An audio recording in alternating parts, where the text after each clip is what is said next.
পরিমাণ মতো তেল দিব। তো তেলটা একটু বেশি দিতে হবে। দিয়ে দিচ্ছি 2টি তেজপাতা আর 2টি এলাচি, 1 চামচ, হাফ চামচ জিরার গুঁড়া, 1 চামচ পেঁয়াজ বাটা, লবণ হাফ চামচ।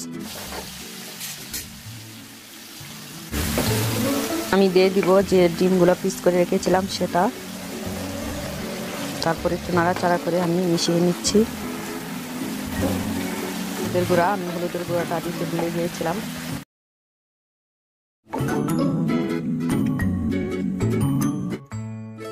পানি দিব। তো ঢাকনা দিয়ে ঢেকে দিলাম। 3টা কাঁচামরিচ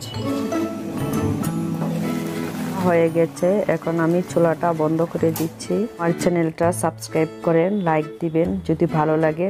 তো অসাধারণ মজাদার একটি রেসিপি, আপনারা রান্না করে খেয়ে দেখবেন।